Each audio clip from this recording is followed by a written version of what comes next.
Hello, this is Eric Rollins, the Constitutionalist here on 1550 KXEX, the best talk in town. We are sitting here in Fresno, and I'm sitting with a bunch of people that really, they found something that's wrong. They've all suffered some real tragedies, and they're trying to make the best of it and help others. And I think that is an important message. So I want to say thank you to all of these people here. Some of them are going to be off camera because their jobs are at risk. So that is why I did not name everybody here. I simply want to say thank you to all of you. I know a couple of you well, and a couple of you I've just met, but I think that the fact that you stepped up, you deserve a big thank you, because not everybody has somebody in their family that's stepping up. And so some of the things that are happening with hospital protocols are just wrong. It's like the world went crazy when COVID-19 hit. And as soon as a certain group of people got power, they decided they were going to exercise that power, and I think that good sense disappeared. And that's a little scary, but it also provided a light. What will people do when adversity comes? How do they step up? Now, it'll seem like because the media, meaning fake news, CNN, MSNBC, all of those traditional media sources are giving you the same narrative that the pharmaceutical companies are telling them to have. And the government seems to be following the same exact information, trusting studies that come directly from the pharmaceutical companies. And I think there's a real conflict of interest, and money's gotten in the way of what is right. So these individuals that are with me here, I think they're real warriors for what's right. So I'm going to start off. You're up. Thank you. Thank you for having us on and giving us a platform and a voice to help save lives. People need to understand that our hospitals at this moment in our United States history are not safe. There's a deadly hospital COVID protocol that every hospital in the nation is following right now. My best friend, August 4th, was admitted into Clovis Community Hospital. She was discharged into the morgue September 28th. She was medically murdered due to hospital COVID protocol. There are over 1 million hospital protocol victims in the USA to date. It is like something out of a bad horror movie, but it is real. There are hundreds of documented testimonies you can read on the COVID-19 Humanity Betrayal Memory Project at chbmp.org. The hospital COVID protocol needs to end, and nobody is safe. To add to that, the hospitals locally are giving remdesivir against patients' will. The hospitals are using toxic drugs under a EUA emergency authorization. They are denying patients food and water.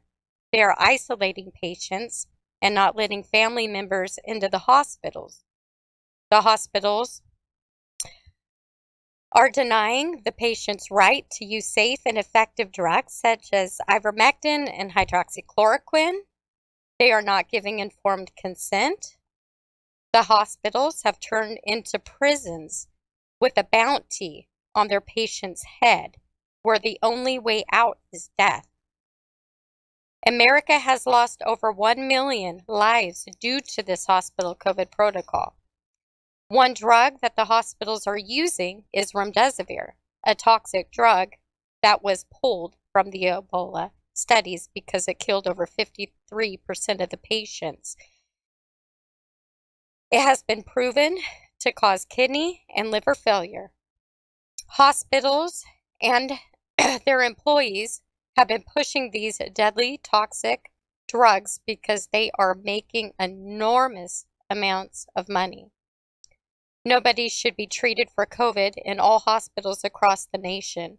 It is a hospital holocaust in a very dark time in our U.S. history. You could treat COVID at home. One way to do that is contacting Synergy Health, dpc.com. Synergy, Synergy, Health, Health, dpc.com. Their number is 888-329-0120. The medications can be sent directly to your home, and they could help you receive oxygen and nebulizers as well. Well, I also want to point out that resdinomir suppresses lung function. Yes. Now, it seems crazy to me that you would choose something that would suppress lung function when one of the main problems of COVID-19 is suppressed lung function. Exactly. I've looked at several studies on this, and the best case seems to be that there's a minor benefit. Now, they're not talking about the potential problems with damage to your lungs, kidney, liver. They're like leaving that part out. So they're telling you their best case, but their best case is it's somewhat helpful. Science magazine recently published an article that said, well, who was right, gave a lot of the details. This is a major science publication, and they're not pro-resdinomir. Yet, you're right. The hospitals, for every stage, you get admitted with COVID, there's bonus money. You get treated for COVID while you stay in the hospital, there's bonus money. You use resdinomir, specifically that drug, there's bonus money. You put on a ventilator, there's more bonus money. You actually die, there's more bonus money.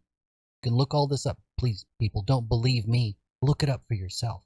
This is a tragedy. Yes. Any thoughts? Yeah, and the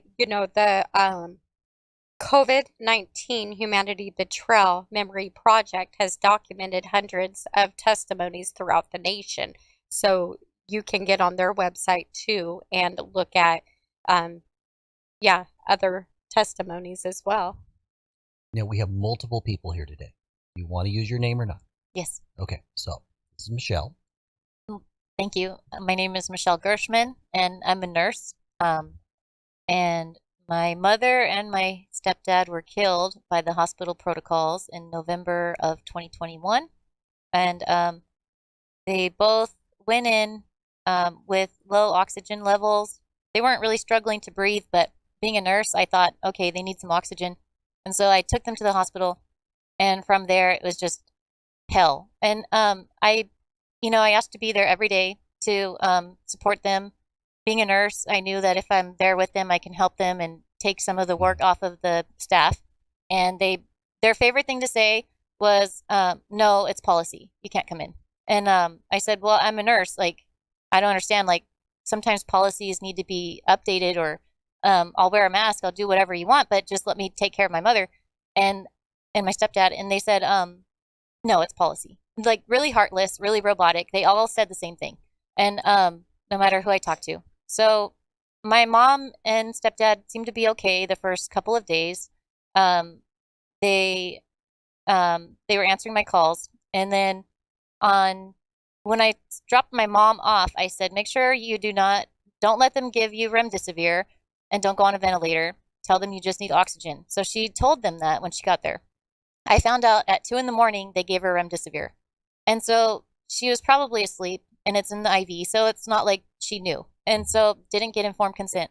And then they kept giving it to her, and she didn't realize they were giving it to her. So on day 4, Heidi called me, and I didn't even know Heidi before this. And she called, and she had heard through a friend that my mom was in the hospital, and she called and she begged me to call them and say, don't give her remdesivir, take out your IVs, get her out of there. And so I called and I asked, what are you giving her? And the doctor said, remdesivir, plus a lot of other medications. And I said, why are you giving that to her? She told you not to when she was dropped off at the hospital. And she said, well, are you sure? It's COVID protocol. And I said, yes, do not give her any more. And she said, well, she just received her last dose. And so when I hung up the phone, I had this feeling like of just dread throughout my body. My heart sank. I wanted to throw up. I'm like, my mom's going to die. And then I was also supporting my stepdad, but his daughter's also a nurse, so I knew that somebody was helping him while I was trying to help my mom. And after that, my mom just declined, and it was another week and a half of just pure hell. They didn't let me see my mom. I knew my mom was dying, and they did not care. They also kept asking, why didn't she get her vaccine? And I said she's allergic to vaccines. She can't get vaccines. But it's like, why does it even matter? Just she's a human. Take care of her. And like they just completely neglected her. They threw her in a back room. They didn't watch her stats, her vitals, and they just did not give one crap. So when Did you ever get in the hospital? The day before she died, when they called me, they said, your mom's going to die this morning. She doesn't want to go on the ventilator, so you can come in and say goodbye. And so how compassionate. Exactly. They were so robotic, so evil. I've never experienced so many evil people under one roof in my life. And being a nurse myself, I saw everything that they were doing wrong. And so the 2 days before they let me in, she was begging me to come in, to sneak in. She's like, just wear your scrubs, wear your badge, just sneak in, pretend that you know what you're doing. And she was at St. Agnes, and I don't work at St. Agnes. I work at a different hospital. So I knew that, or I was afraid to sneak in because I don't really know the floors. But I had this urge to sneak in, and I didn't. And I will forever regret not sneaking in because, like, I look at when I'm walking through work, through the hallways, and now I see people in their scrubs, and they're all down, have their heads down looking at their phones.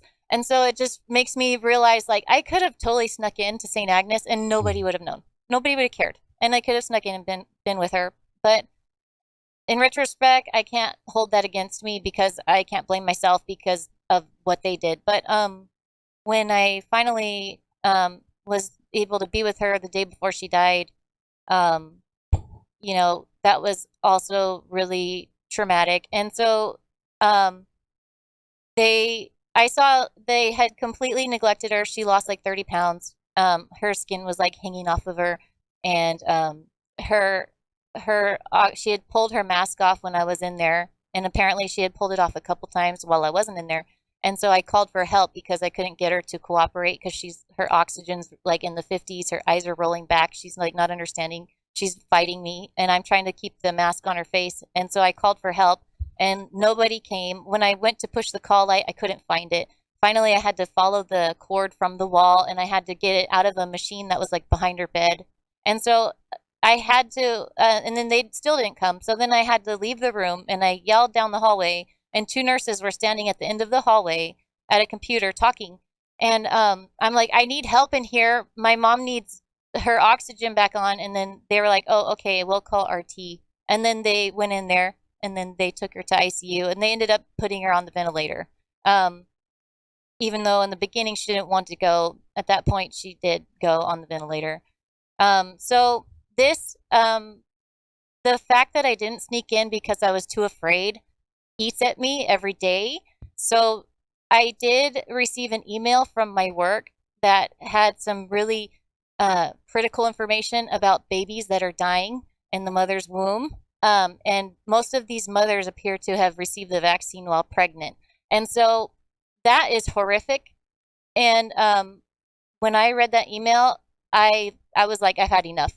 And so now I speak out, and I am not afraid. I'm like, you guys you can take my money, you can take my job, my livelihood. I do not care because you guys should not have killed my mother.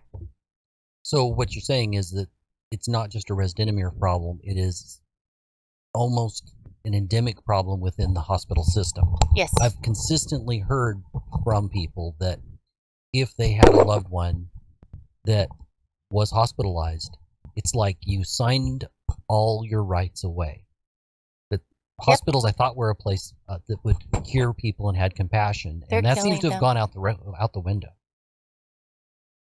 Yeah, they're killing them. So like you have, like you said, a bounty on you when you walk in that door. Yep. So they're seeing dollar signs rather than Yes. your humanity. That And is scary. yeah.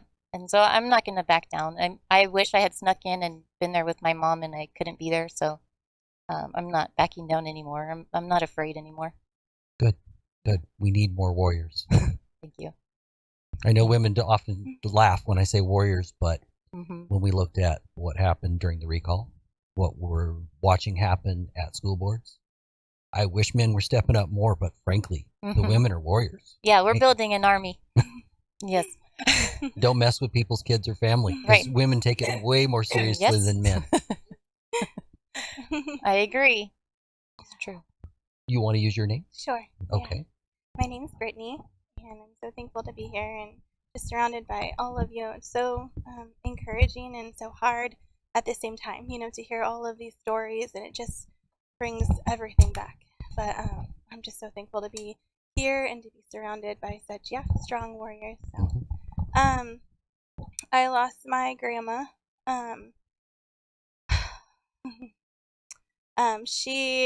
Her and my grandpa had gotten COVID, and I'm a nurse as well, registered nurse, and so my mom and I moved in to take care of them, and was doing vitals, and they were trekking along, and around day 10, my grandma's oxygen dropped, and so same kind of thing. We had most everything else, but we didn't have oxygen.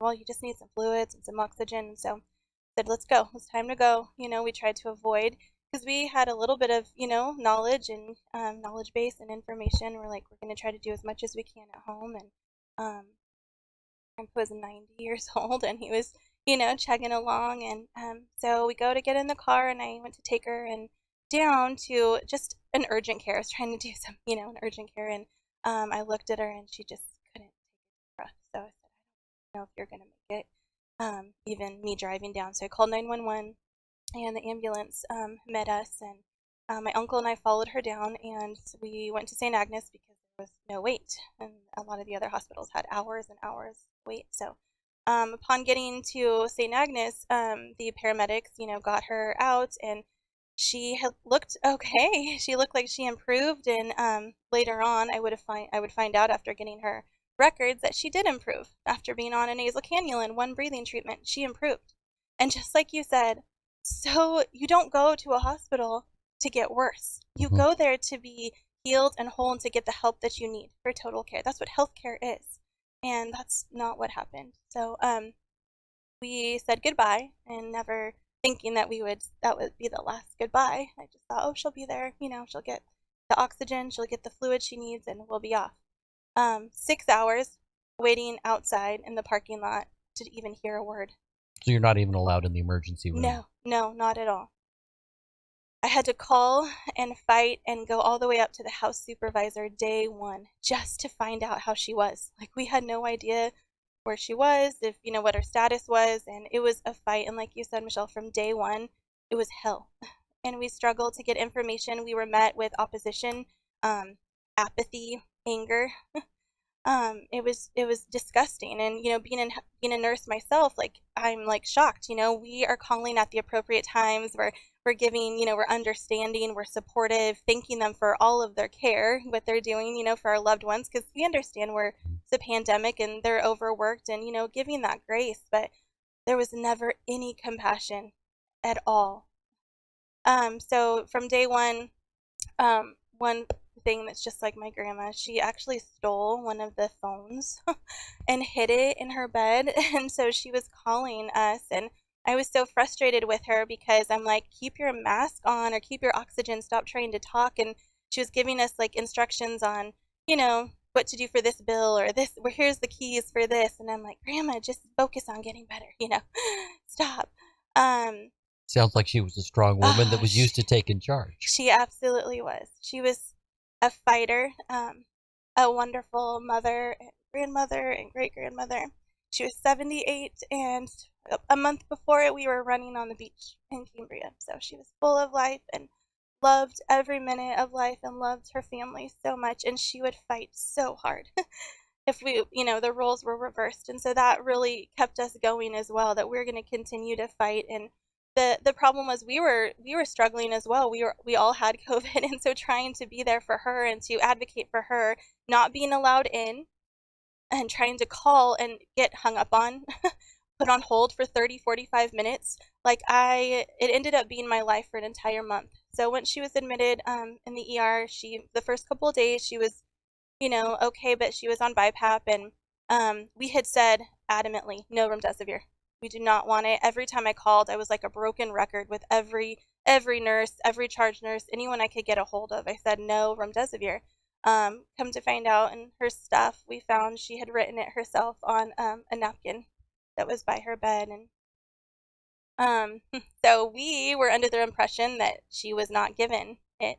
That they might actually respect your wishes. Absolutely. When they, every care conference, I mean, on and on and on. We were all involved, our entire family. So I ended up calling. She fought for a whole month and called all day, every day, trying to be, respectful. And I knew all the questions to ask. So it was just getting updates. And even that, I was met with frustration. I was told, do you know what time it is? I can't give you any information. I said, yeah, it's 11 o'clock and I'm up trying to get information. You're a night shift nurse. This is your lunchtime or whatever, and they were just so demeaning and horrible and wouldn't give me information, her FiO2 information. They said they had to go get RT. These are ICU nurses. These are professionals that should be wanting to give information to the family and create an atmosphere of care. And that was just out the window. It was darkness.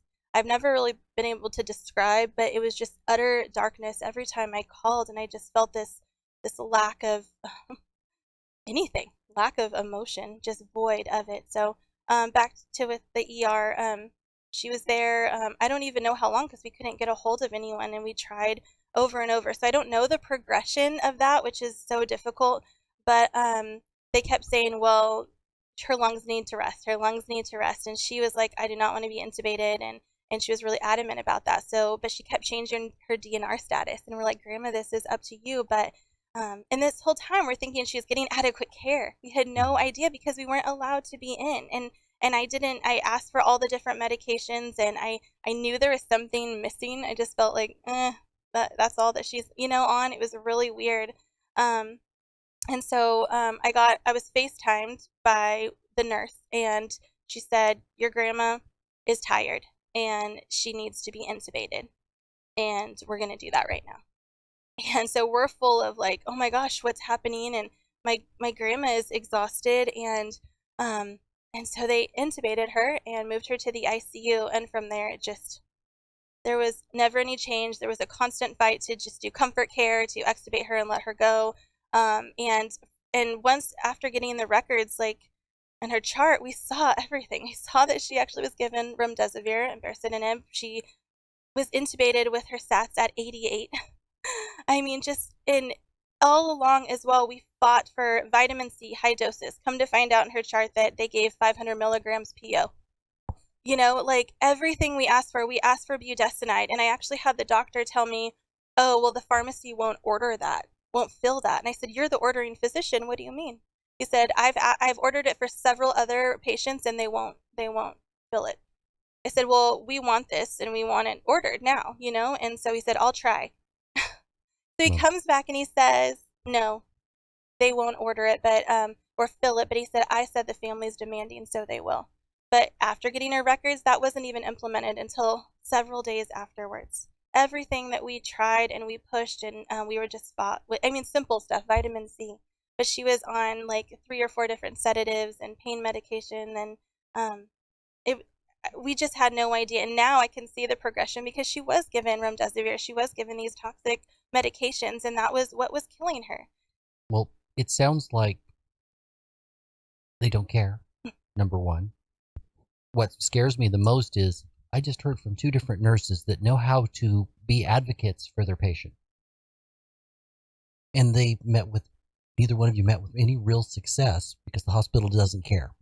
It's not just that they don't care. I think that we approach COVID from a top-down way of dealing with it. So Lord Fauci, flip-flop Fauci, said something. He then, I assume, probably got paid off by the pharmaceutical companies, but there's a lot of evidence that leads that way, but I can't say that for a fact, but I think the evidence will come out. And I think that's probably the case.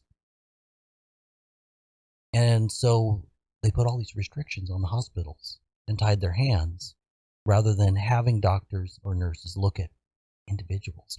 We're going to go ahead and take a break. This is Eric Rollins, the Constitutionalist, here on 1550 KXEX, the best talk in town. We are still on social media, so if there's a little bit you want to wrap up with that, but let's go ahead and do that when we come back. I want to say thank you to not only all of these people that are sitting here before me. You know, this is just a different way to fight for freedom. You know, in 1776, 3% of the population changed the world. 3%. Yep. I don't know they can hear you. Great point, but without the headset, I don't know that they can hear you. So 3%. 3% of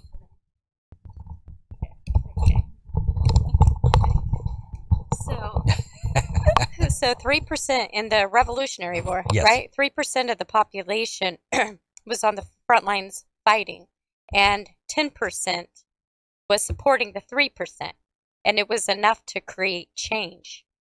So we need to get the word out there that our hospitals are not safe. Nobody should be treated for COVID in an American hospital at this time in our U.S. history. It is a very dark time for the United States of America. But we need to support everybody who is, trying to educate the masses. Absolutely. We're going to go ahead and come back. This is Eric Rollins, the Constitutionalist, here on 1550 KXEX, the best talk in town, and we are talking about some real problems with hospital protocols, specifically with a drug called remdesivir. But that's not the only problem. You know, we touched on a problem of forcing vaccines on pregnant mothers. This is a multi-headed dragon that seems to be led by evil. I can't be nicer than that. I wish I could. Exactly right. That's what it feels like completely. So we fought, and there's regrets. I wish I could have just busted her out. You know, my uncle actually almost got arrested. We were there. We were asking to go in, and that's one of the most disgusting things is that they're separating and isolating these patients, and there's real no rationale behind that from a medical standpoint. It's bizarre and it's frustrating, and it's to keep them isolated and to be able to have that power and control over them. My mom and my grandpa, which was my grandma's husband of 60 years, were allowed like this special favor to go in for 15 minutes, and they were garbed up. The curtain was not pulled. They were not left alone. They had no time with her. They couldn't even touch her, and that was it. And we fought and fought. We were down in I had this one doctor who I will always remember. And he said, I'm going to be frank with you. Your grandma's dying, and she's probably not going to be alive by 3 o'clock today. And at that time, we all went down and were in person. We're like, can we see her? Can we see her? And we were fought and told that the front desk person made all the decisions on visitation. And just bizarre, insane things. And so we sat there for hours, and finally a physician, a social worker, and a chaplain, and a security guard came over. And just at that time, I was actually thinking they were listening to us and cared, but it was just to appease us and to shut us up. And they promised that they would call the next day with a care conference to talk about visitation, and that call never came. And so we need to threaten with lawsuits, because that's obviously you might sneak in, but you can't break in because you can't totally fight the system. You have to fight it with lawyers, which unfortunately takes way too long when you have somebody at risk.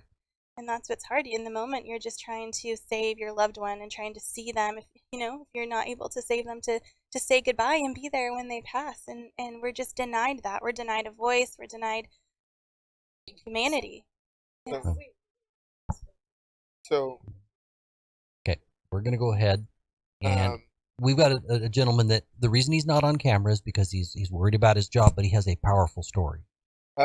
So mine's a little different. I was actually fortunate enough. So my spouse got sick. She was got sick on Halloween, and she at the time was 25 weeks pregnant with our son. And November 4th is when I drove her to Kaiser to be admitted. because we were concerned about the baby. I had her message the online messaging for Kaiser, and to ask them, what do I do? And their response was drink a lot of fluids and take Tylenol, and if you can't breathe, then come in.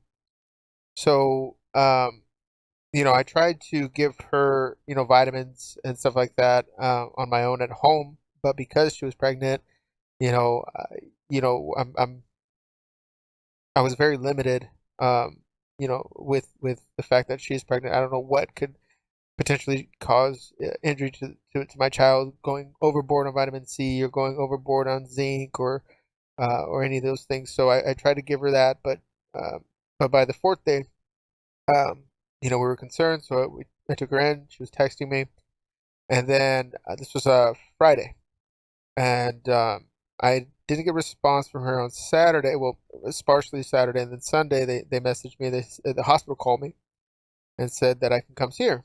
Okay, and so she was on the fourth floor, and they said, yeah, you can come see her. And she had messaged me saying, hey, they want to give me the shot or they want to give me something, and I told them no, that I wouldn't take anything until they talk to you. And so she had put it down on her chart that she was not going to take anything without me being there.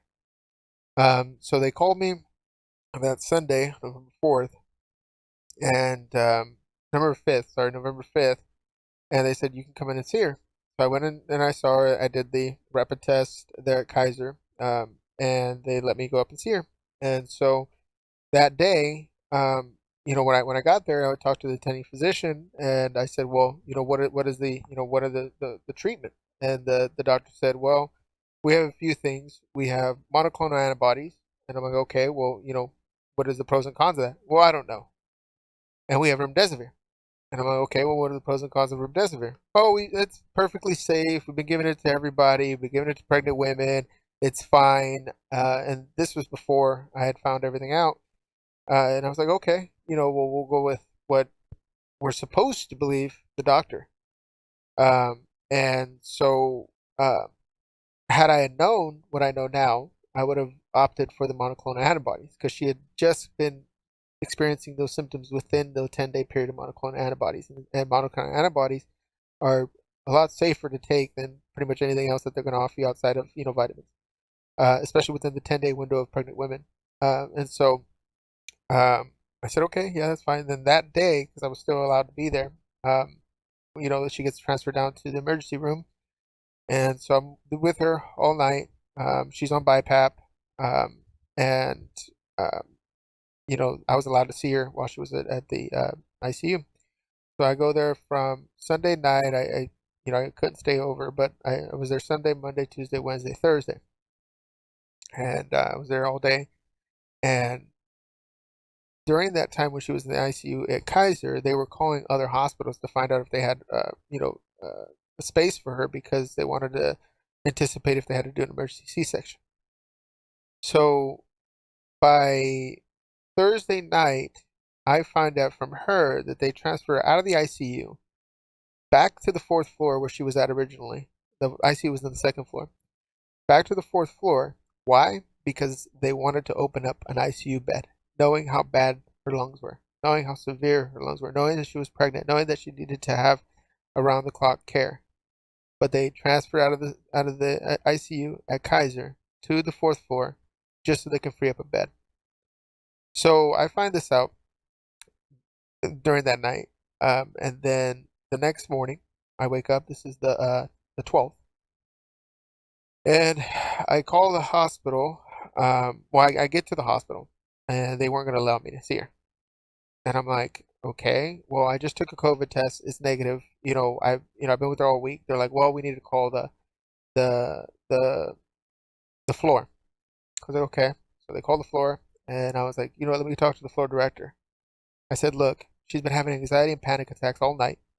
She is very frustrated with the BiPAP and having the machine on. I was like, she's been texting me. I'm negative. I've been with her all week. What's the problem? I got approved to go see her in the fourth floor by the floor director, which was a surprise. So I go see her, and I was waiting for about an hour to get confirmation. So I go see her. It was about almost 10:30, and I talked to her and I said, hey, what's going on? She goes, well, I've been needing to use the restroom for a while, and I've been hitting the message button, but because of the time, and this was at the end of 2021, November 2021, a bunch of nurses were laid off because they wouldn't take the shot. So all these hospitals were short-staffed. So they moved her out of the ICU to a short-staffed floor just to free up a bed, knowing how bad she was. So, so she's there, and she was like, well, I haven't gotten my lunch. It's already about 12. I haven't got my lunch. I've been messaging, and I even called the message, hey, she hasn't got her lunch yet. Usually she would have gotten it by now. And so she just decided to take a nap. She wakes up about 30 minutes into her nap. I need to go to the restroom. I was like, well, let me go get a nurse. Let me go get somebody to help you. Keep in mind, she already had a week of remdesivir. And she was going to start the second round. But she says, I need to get up to use the restroom. She has her BiPAP, she has her oxygen, she has all her stuff. I was like, let me go get a nurse, to help you. And she's like, no, I'm fine. The baby's fine. I'm fine. I just want to go home. And I'm like, look, let me just go get the nurse. She's like, I'm fine. So she goes to the restroom, and I'm starting to head out towards the door to go get a nurse, and all I hear is a noise from the restroom. And so I open the door, and she's like, she's choking. She's choking. She's not breathing.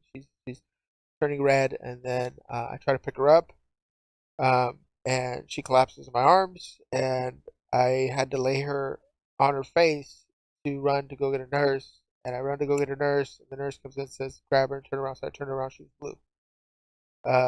So she coded, and at that point, the surgeon for my son, surgeon comes, they rush in, they were able to intubate her.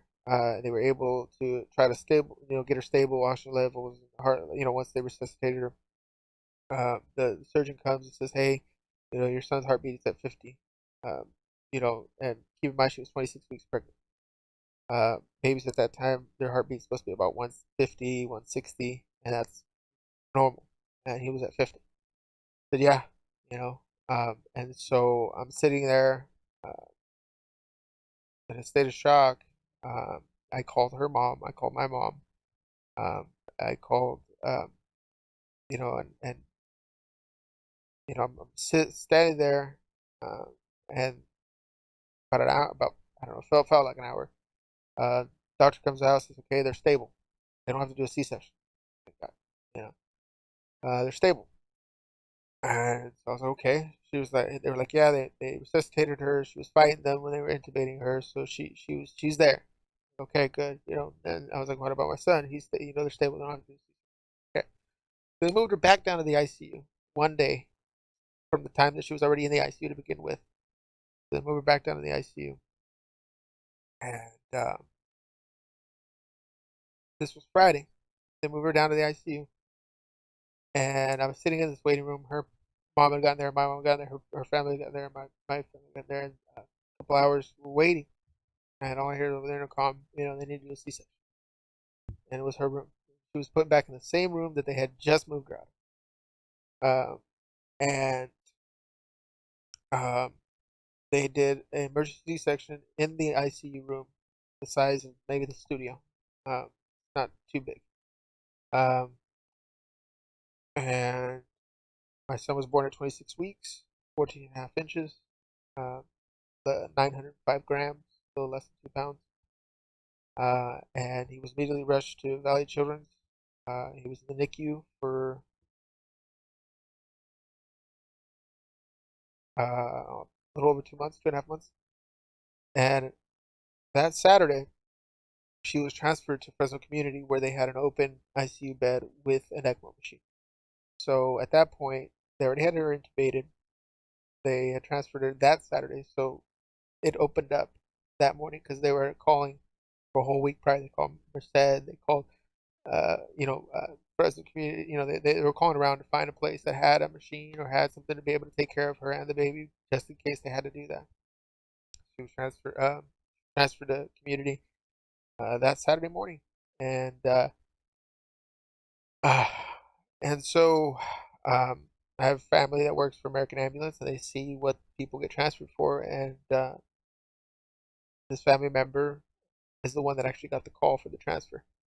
for her to get transferred from Kaiser to community. This is something that you guys don't know yet, but family member is the one that got it, and she had to walk away from the screen because once these people that take those calls and transfers, they see what these people are getting, they can usually tell, 9 times out of 10, they're not gonna make it or they're gonna make it.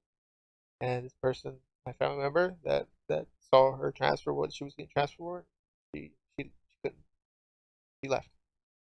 She couldn't, because she's the one that got that call. You know. And by the grace of God, she was on ECMO for almost 2 months. She was intubated the entire time. So she had originally got admitted to the hospital November 5th and discharged from the hospital March 4th of 2022. And we're still dealing with that. My son is completely healthy, and he's developing where he's supposed to be for how early he was. But I was fortunate in my case to be able to see her, to be able to be there, because the biggest thing that the hospital can't refute is the fact that she made it adamant that she will not take anything unless I was there.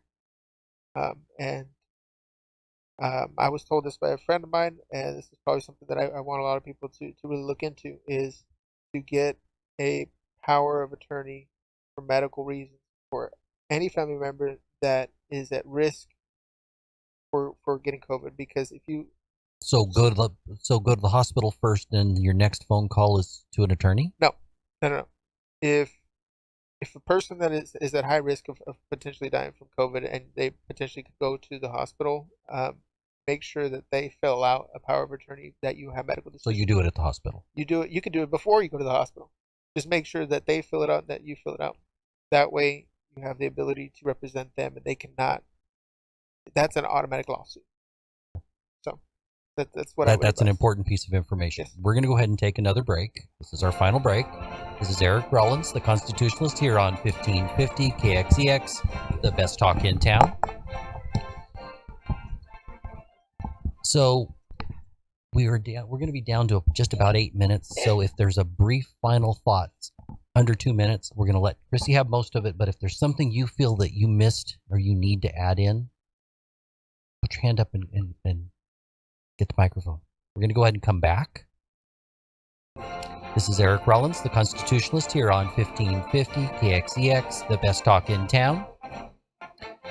Today we're talking about the trouble with hospital protocols, how instead of being advocates for patients, they seem to have decided that you know nothing, you don't matter, and they'll let you know what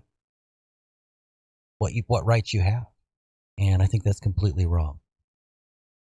I was very pleased to hear that your son is developing normally, and that is a blessing. So that is, out of a terrible situation, at least, that is a small blessing. So you'll be in my prayers.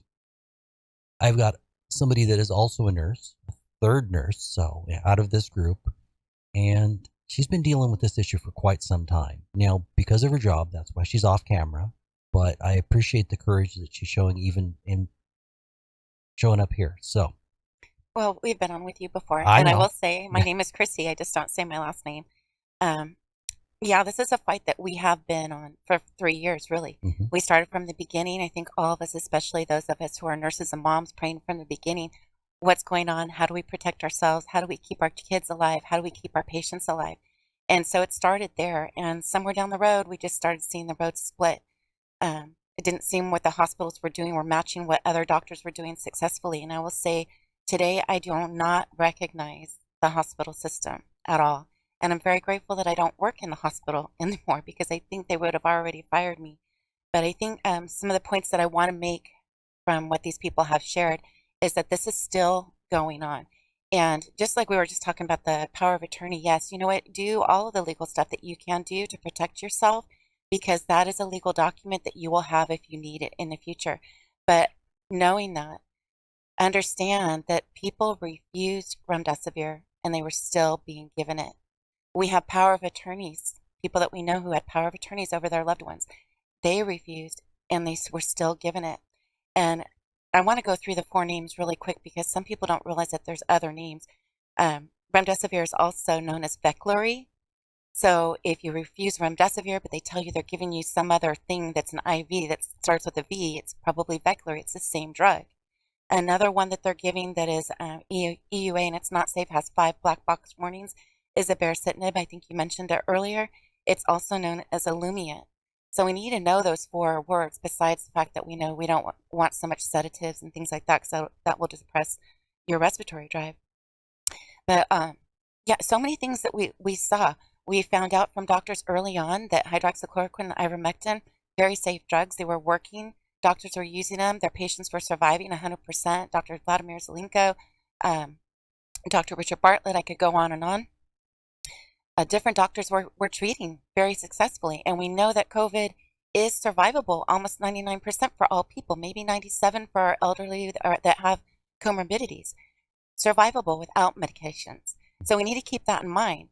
And then when we look at the statistics, 53.1 died in the Ebola study that were given remdesivir, right? If you look at Centers for Medicare and Medicaid Services, it's this percentage that's a little bit older. I don't know if it's been updated, but they've lost 26.9% of their patients. That's just Centers for Medicare and Medicaid.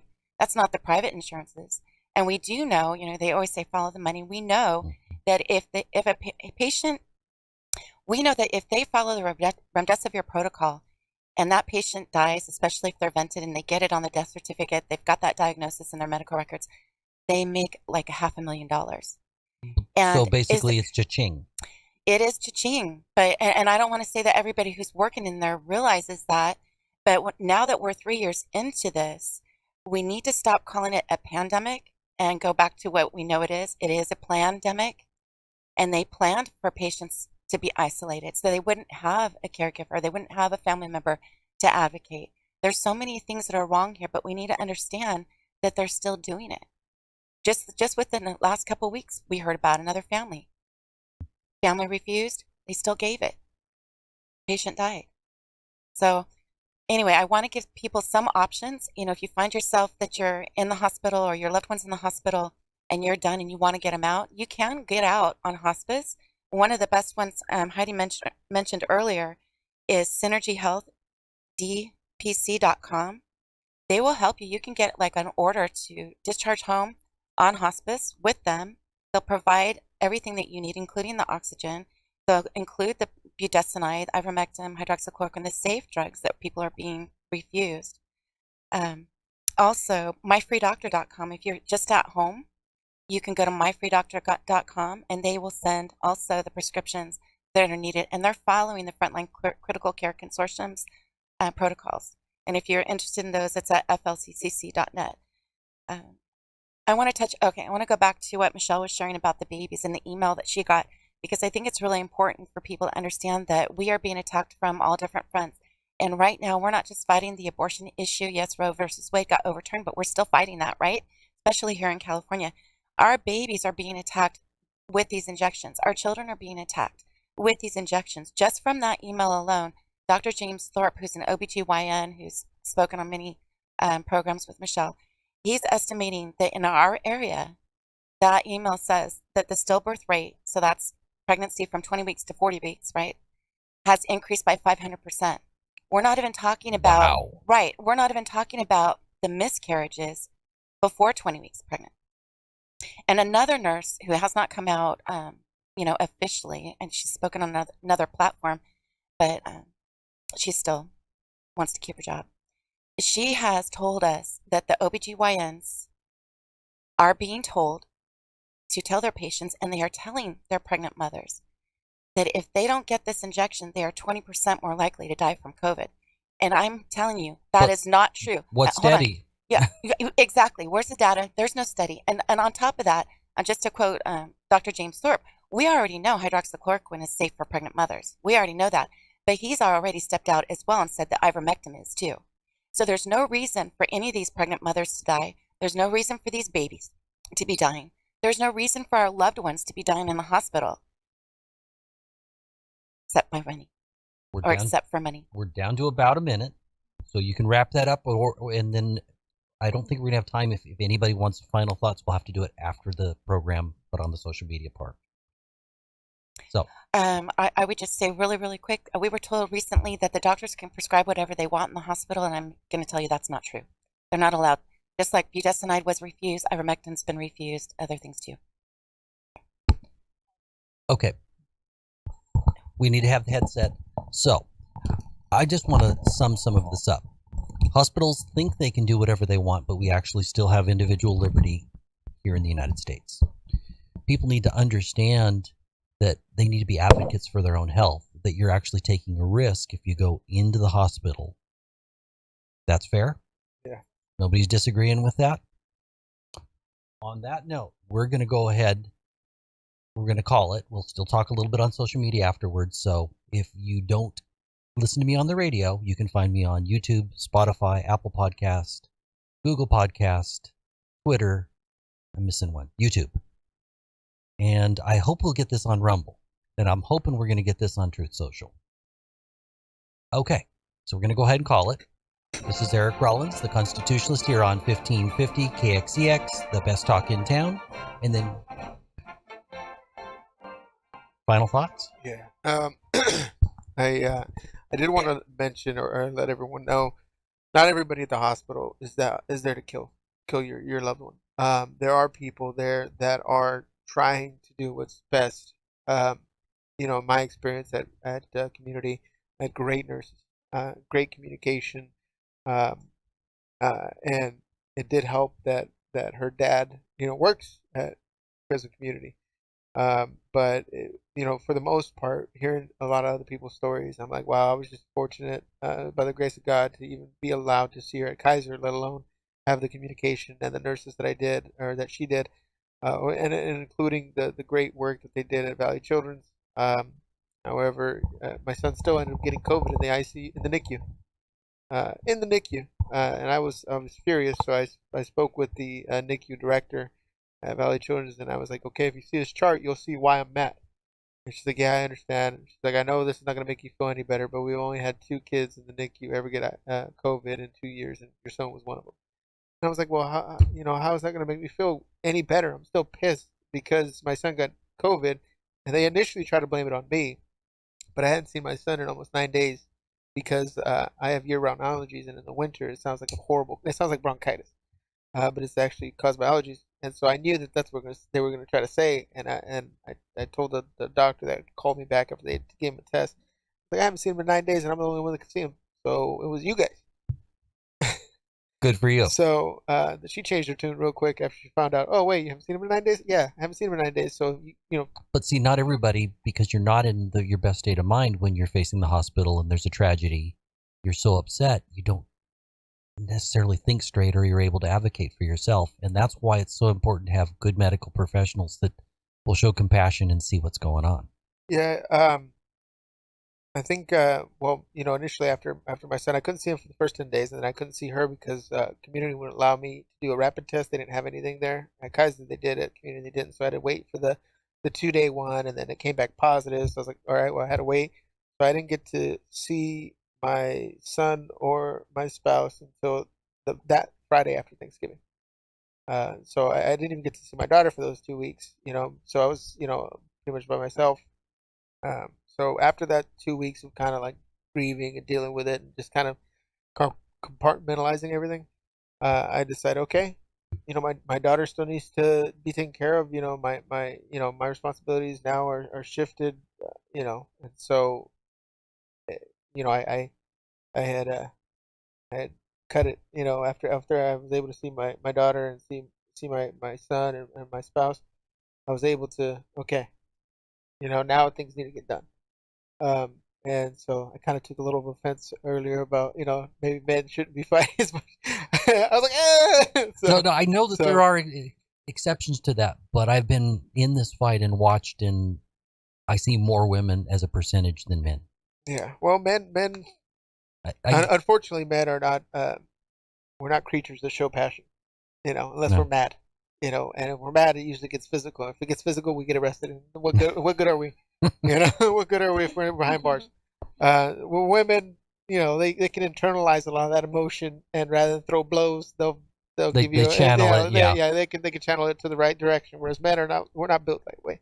And yes, there are two genders, male and female. Just letting the world know that. Wait, I'm confused. Yeah, you know. So, right, yeah, I'm a starfish.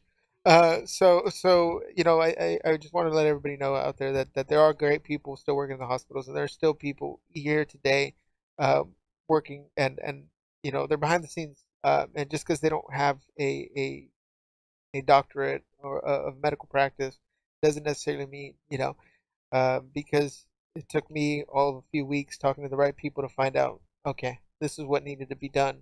And you, unfortunately, we live in a society, and this is kind of why COVID became what it was, is the fact that people are like, oh, well, we trust the experts, you know. And if you go back in history, right, and most people don't even recount history or recall history, go back in history. At one point, everybody believed the Earth was flat. At one point, everybody believed the Earth was the center of the universe. At one point, we believed, that you know the disease was just create. So that was all It at the wasn't. time was their science, right? So, um, when everybody says believe the experts, well, what makes them an expert other than scribbling on a pad and they get a $30,000 bonus for every person that gets remdesivir? It doesn't make them an expert. It just makes them Well, and bleep. science should have healthy debate, It and should have healthy that discourse. was completely crushed. Well, it's Well, because they decided the narrative, and nobody else got to. Well, you got to speak, but you were essentially censored. look at the reality though. By the time the COVID vaccine came out, we were already dealing with this at the latter end of 2019, and so they had a whole year to pre-program us during the lockdowns to just listen to the experts, just listen to the experts. So that way, when people were admitted to the hospital and people were dying in 2020, not just 2021, 2020 as well. Oh, we're just gonna follow the experts. So by the time the vaccine was out, and people were still dying in 2021 because the vaccine came out in late 2020. So by the time people were still dying mid 2021 and late 2021, and they were vaccinated and all this other stuff, they already had pre-programmed us for a whole year to just follow the experts. And so that's why people are in the hospital dealing with what they're dealing with. Anybody else want to speak up? I just want to just say again, thank you for having us. And as hard as this is, we were talking about none of us really want to be doing this, but we're doing it because we care. And I think our purpose is to let as many people know as possible that there is hope, that there are alternatives, and just to educate and to share that with as many people as possible. And I know that's from my family, is just to share our experience so that it could shed light on this corruption and this evil, and then that can be brought to the surface and dealt with so that we can stop these protocols, that we can raise awareness. So my one, I guess thing to say is just to keep digging, keep asking questions, don't just take things for granted, seek help. There are people, that have been through it, that know, and not to just swallow whole what's being fed to you, but to chew it and spit out what's bad and to seek out information, and just critically think and pray. And we have to be active. We all are called to be advocates right now, with our children, with our families, and our workplace. Just we're meant to stop and to think and to deduce and to think, to use the brain that God gave us, and to know that there is something bigger, that there is victory and there is hope, but we are faced with evil here on this earth, and it is up to us that are in the know to push back the darkness and to keep exposing this and bring to light. So, amen. To add to that, I want to bring it to the attention of our viewers that the former fedsgroup.org has the Remdesivir Survivors and Victim Support Group and Action Committee. They meet Monday nights at 9 p.m. Eastern Standard Time. So if you'd like more information, again, go to formerfedsgroup.org. All right. Are we done? Well, I thank all of you for spending this time with me. I thank all of you for being brave enough to, it's hard to just step out, and even if it's something you truly believe in, it is hard to be the leading edge, the point of the spear. And we all need to do that in some sense. We need to stand up. And if you're not the person that can stand up first, can you support the person that stood up first?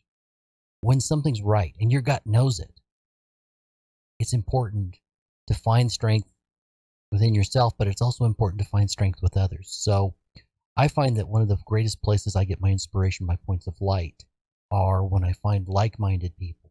They give me strength. Whether you find that in church, you find that in a group, you find that with your friends, you find that with your family. But when you find that, you are so much stronger. So I thank you for having the strength to spend this time with me. That's a wrap.